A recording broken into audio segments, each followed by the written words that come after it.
అనిమిష క్షేత్రే ఋషయః శౌనకాదయః సత్రం స్వర్గాయ లోకాయ.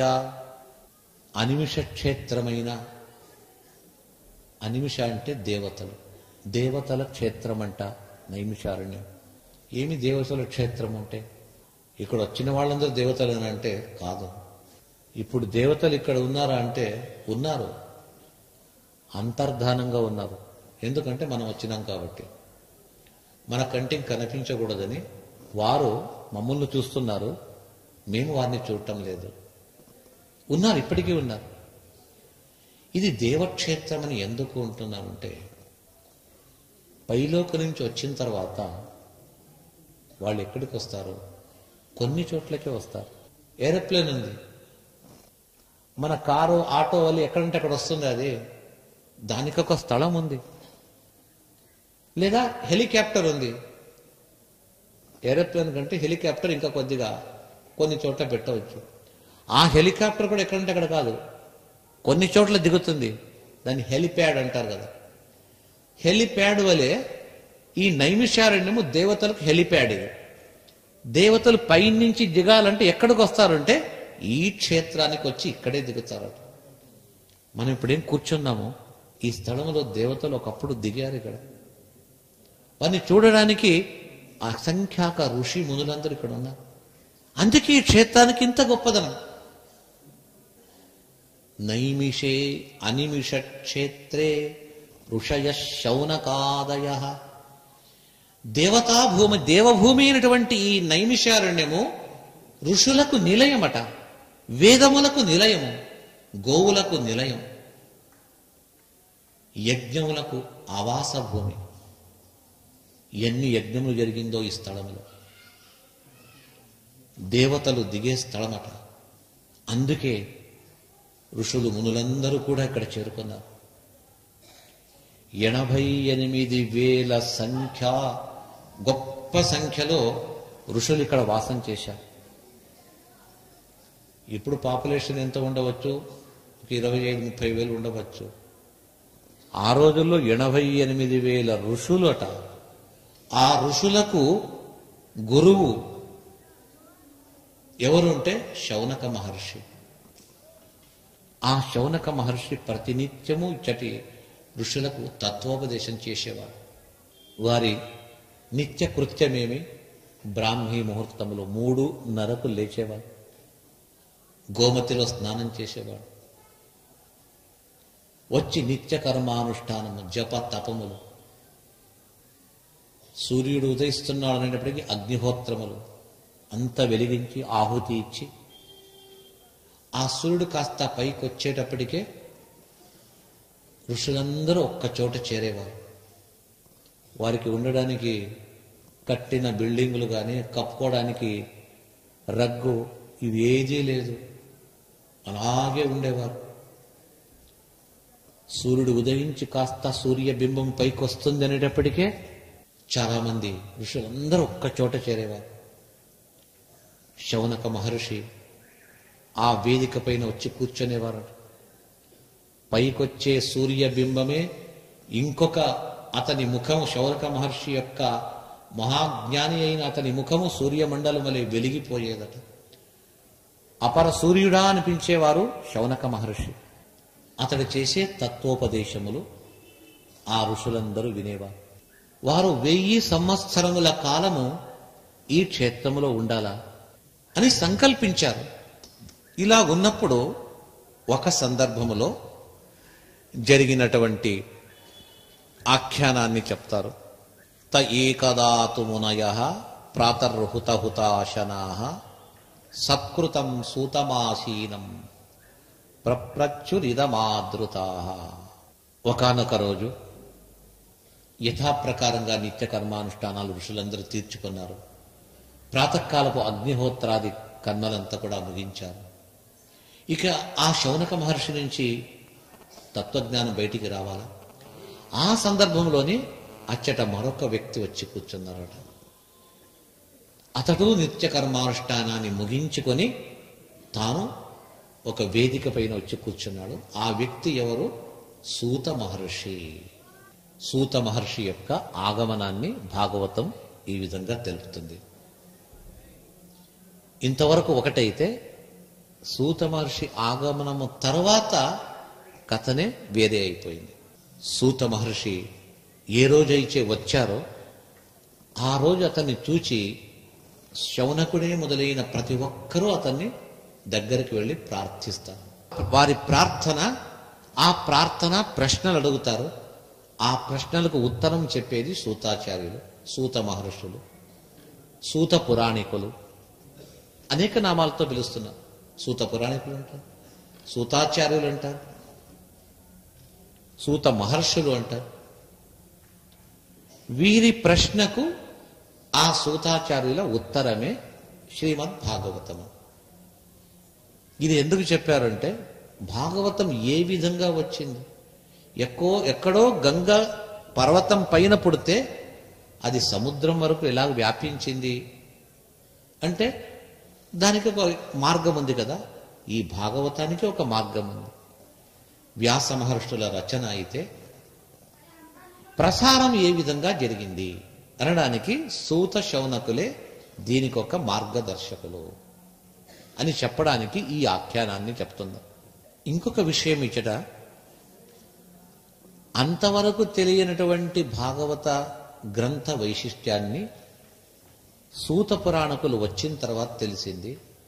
శౌనక మహర్షి అతనికి తెలియదు, అందుకే అతడు ప్రార్థించాడు అని అనుకోవద్దండి. ఆ విధంగా కాదు. శౌనక మహర్షి చాలా గొప్ప జ్ఞాని. చెప్పాలంటే సూతాచార్యుల కంటే గొప్ప వ్యక్తి. గొప్ప వ్యక్తి అయినా తాను అడిగాడు. సాధారణంగా కొద్దిగా తెలిసినా అల్పస్వల్పంగా తెలిసినా ఇంకొకరిని అడగడానికి పోరు. గర్వము, ఒక ప్రెస్టీజ్ క్వశ్చన్తో నేనెందుకు అడగాలంటారు. ఇక్కడ ఈ మహర్షి శౌనక మహర్షి అంతా తెలిసిన గొప్ప జ్ఞాని అయినా తెలియని వాని వలె ప్రశ్నిస్తున్నాడు. అది ఒక విశేషం. ఇక్కడ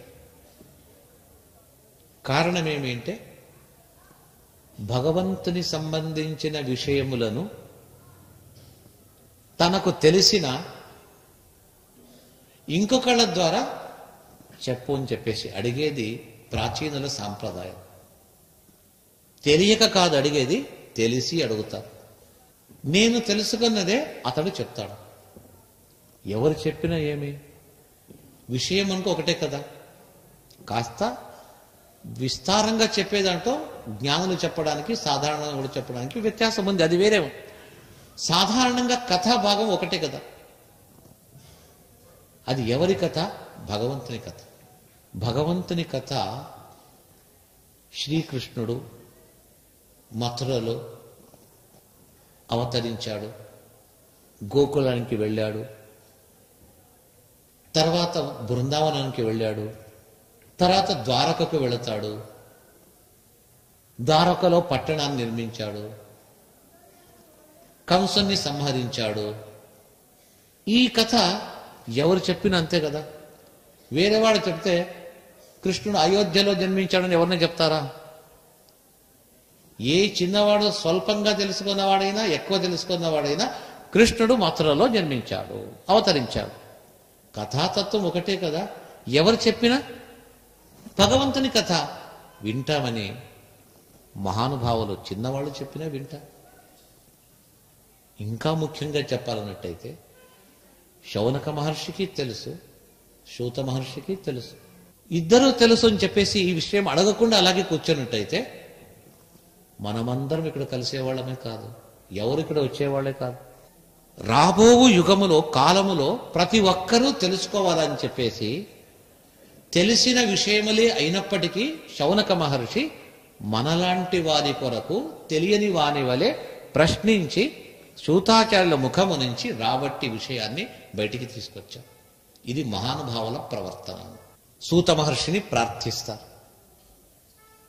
అయ్యా, నీవు గొప్ప మహానుభావుడవు, సాక్షాత్ వ్యాస భగవానుల యొక్క శిష్యుడవు, సకల శాస్త్రములను సకల పురాణములను చాలా బాగా నీవు అర్థం చేసుకున్నావు, అంతా తెలిసినవాడు. నేను నిన్ను ఇప్పుడు అర్థిస్తున్నాను. ఏమంటే అంటే ఇతని ప్రార్థన, శౌనక మహర్షి ప్రార్థనలోనే తెలిసిపోతుంది తన కొరకు కాదని చెప్పేసి. ముందు వచ్చే జనుల కొరకు, ఆ జనులను ఉద్దేశించి ప్రతి ఒక్కరూ కూడా భగవంతుణ్ణి చూడాలా, అందరికీ భగవంతుడు అనే విషయము చక్కగా ప్రతి ఒక్కరికి బోధపడాలి అని అర్థిస్తూ, ముందు ముందు రాబో ఈ కలియుగంలో ఉండే జనాంగం ఎలాగుంటారు,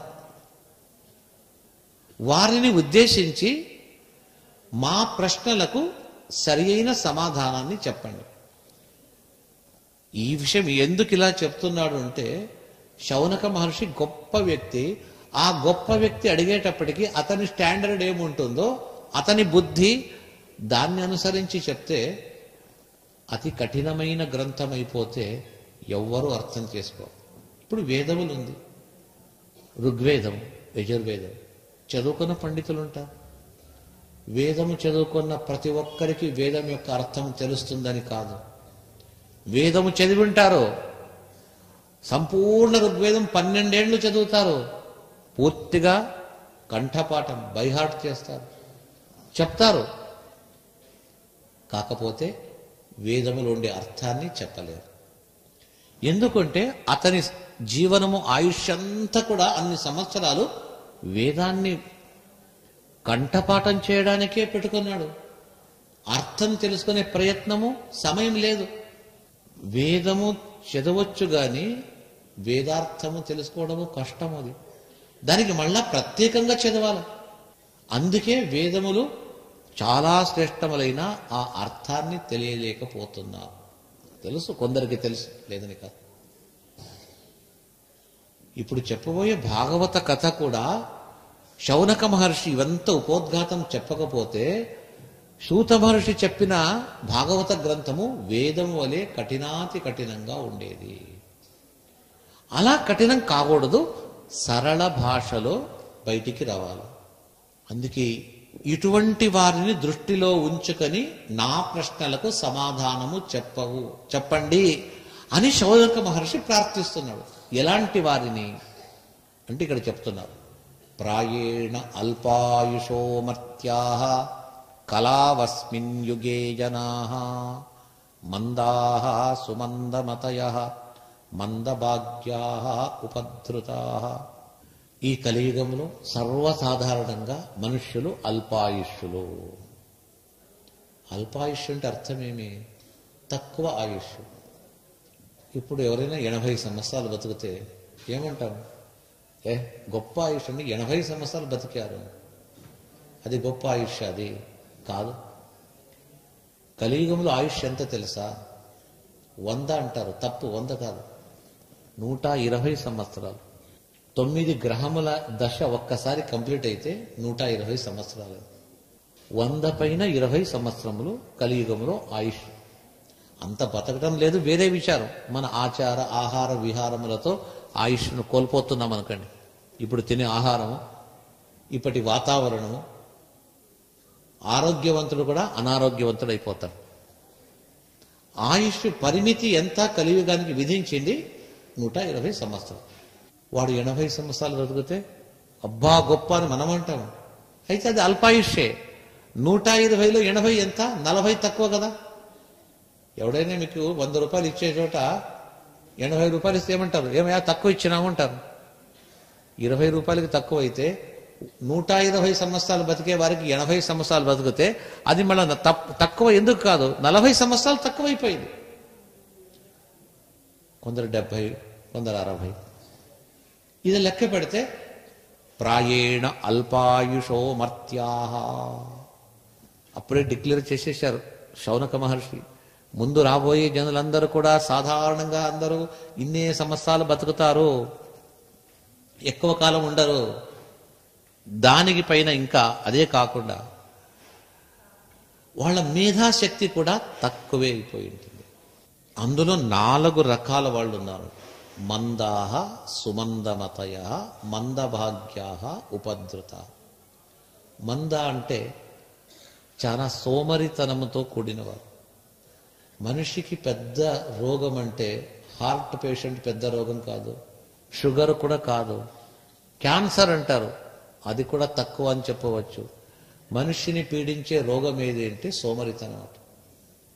క్యాన్సర్ ఎప్పుడో ఒక స్టేజ్లో వస్తుంది. సోమరితనం అనేది కొందరికి చిన్నప్పటి నుంచే వచ్చి ఉంటుంది. ఆ సోమరితనం అనేదే మనిషి యొక్క స్థితిగతులను, అతడు సాధించి ముందుకు వెళ్లే గొప్ప గొప్ప కార్యములు కూడా చేయించకుండా ఆపేది ఏది అంటే సోమరితనం అట. ధనుర్మాసము చాలా మంచిది. ఉదయం వేకువనే లేచి స్నానము, పూజలు, నైవేద్యం చేయాల. సూర్యుడు ఉదయించేంత లోపల దేవుని పూజ నైవేద్యం ముగించాల. ఇంట్లో పెద్దలు చెప్తుంటే చూస్తాడు, మంచిదే, బాగుంది. ఎన్ని రోజులు ఉంటుందండి? ఒక నెల రోజులు. ఇంకా ఈరోజు మొదటి రోజు కదా, రేపు చేస్తాంలే. మళ్ళా మర్నాడు అడిగితే ఇంకా 28 రోజులు ఉంది కదా, ఈ వారం దాటనే. వారం దాటుతుంది, 2 వారాలు 3 వారాలు దాటుతుంది, 4 వారాలు దాటిపోతుంటుంది. ఎందుకు అలా వెళ్ళిపోతుందంటే మన సోమరితనం. ఇంకా ఉంది, ఇంకో రోజు, మర్నాడు ఆచరిస్తాడు. మన కొరకు ధనుర్మాసం ఉండదు కదా, అది వస్తుంది, పోతూ ఉంటుంది. ఈ విధంగా ఆ సోమరితనము గలవారు చాలా మంది ఉన్నారు. ఒకటి. రెండవది సుమంద మతయ, మూఢాత్ములట. బుద్ధి లేదు, ఎంత చెప్పినా తలకెక్కదు. ఏదైనా ప్రవచనానికి వెళ్ళి కూర్చుంటే నాకేమో అర్థమే కాదండి. కొందరు సూక్ష్మంగా అర్థం చేసుకుంటారు, అర్థమే కాదు. ఎందుకంటే ఆ తలలోపల బహుశా ఏమన్నా ఆ బుద్ధి దానికంటే ఇంకేదైనా ఇనుపదేమన్నా సామాను ఉంటుందేమో, వాళ్ళకు అర్థమే కాదంటారు. సుమంద మతయ, ఆ మందమతిలో ఇంకా విశేషమైనటువంటి మందమతి అట. ఏం చెప్పినా తలకెక్కదు, ఎంత సరళంగా చెప్పినా అది తలకెక్కదు. ప్రజ్ఞ అనేది లోపల ఉందో లేదో మొత్తానికి అర్థమే చేసుకునే శక్తిని కోల్పోయినటువంటి వ్యక్తులు సుమందమతయ. అంటే ఇది అర్థమవుతుందో కాదో, పాతకాలంలో ఈ ప్రవచనాల కంటే హరికథలు అనేవాడు ఎక్కువ పెట్టేవాడు. అంటే ప్రవచనంలో ఒక సీరియస్గా మ్యాటర్ మాత్రం పెడుతూ విషయం మాత్రం చెప్తుంటారు. హరికథలో ఒక నవరసముతో కూడి ఉంటుంది. కొద్ది నవ్విస్తారు, కొద్దిగా హాస్యం చేస్తారు, ఒక సంగీతం పాట పాడుతుంటారు. కొద్దిగా వాళ్లకు అటు ఇటు మన మనస్సు చంచలంగా ఉంటుంది కదా, కొద్దిగా వాళ్ళను ఆపుతుంది. కాబట్టి హరికథలు మొత్తానికి తాత్పర్యం ఏమంటే దైవ చింతన రావాలి హరికథతో కూడా. ఇదే కాన్సెప్ట్. కాకపోతే ఏకాగ్రతతో ప్రవచనంలో ఎట్లా చెప్తుంటామో అది హరికథల్లో ఉండదు. పాతకాలంలో అలా ఉండేది. పల్లెల్లో, గ్రామాల్లో ఇంకా ఎక్కువగా ఉండేది. ఆ హరికథ ప్రారంభమవుతుండే ఒక ఊర్లో, ఒక పల్లెలో జరుగుతుంది. ఒక పొలంలో పనిచేశాడు ఒక వ్యక్తి, కష్టపడి పనిచేశాడు. ఇంటికి వస్తే రాత్రి వచ్చి త్వరగా వస్తారు. ఎప్పుడో ఉదయం లేచింటారు ఆ గ్రామాల్లో వాళ్ళు. రాత్రి త్వరగా తిని పడుకుంటారు, నిద్ర వచ్చేస్తుంది. అయితే హరికథలు కూడా ఎప్పుడు చెప్పాలా? ఉదయం సాయంకాలం చెప్తే ఆ పొలంలో పనిచేసే వాళ్ళకి ఇక ఇబ్బంది కదా, వాడు ఇంటికి వచ్చి భోజనం చేసి అప్పుడు వస్తారట. ఒక గ్రామం బయట ఒక వేదిక ఏర్పాటు చేశారు, అందరు కూర్చున్నారు, హరికథ జరుగుతుంది. ఒక ఇంట్లో ఒక పొలంలో పని చేసినటువంటి ఒక పాపం కష్టపడి పనిచేసి వచ్చాడు. ఇంటికి వచ్చాడు, స్నానం చేశాడు, భోజనం చేశాడు. భార్య, పోవయ్యా, హరికథ చెప్తున్నారు, పోయి వినిపో. అందరు పోయారు, చూడు, నీవు కూడా వెళ్ళు అని బలాత్కారంగా ఆమె పంపించిందట. వెళ్ళినాడు. పాపం చలి అవుతుందని కమ్మడి కప్పుకొచ్చాడు, కూర్చున్నాడు. పాపం ఫ్రంట్ లైన్లో ఎందుకు కూర్చోబెడతాడు? పాపం ఎవరో అని దూరం కూర్చున్నాడు. పాపం మధ్యలో ఎక్కడో కూర్చున్నాడు. వింటున్నాడు. పాపం వచ్చిన వెంటనే కష్టపడినాడు, భోజనం మీద చేసేసాడు, పెరగన్నం తిన్నాడేమో. వెంటనే నిద్ర వచ్చేసింది. పాపం నిద్ర వస్తూ తల వంచేసి వంగి అలాగే నిద్రపోతూనే ఉన్నాడు. అలా హరికథ జరుగుతూనే ఉంటుంది. అందులో ఆ ఊర్లో ఒక వ్యక్తి, పెద్ద వ్యక్తి అట, అతను వచ్చాడు. అతను ఎక్కడ కూర్చోబెట్టాలా, ఎక్కడ కూర్చోబెట్టాలా అని చూచాడు. ఏది దొరకలేదు. ఇది కమ్మడి కప్పు కూర్చొని ఇదే ఒక ఆసనం అని చెప్పి దానిపైన కూర్చున్నాడు. అతడేమో కాస్త విన్నాడు. అయిపోయింది, హరికథ అయిపోయింది. అందరూ నవ్వుతూ ఇంట్లోకి వెళ్ళిపోయాడు. ఇతనికి మంచి నిద్ర, మెలకువ కాలేదు.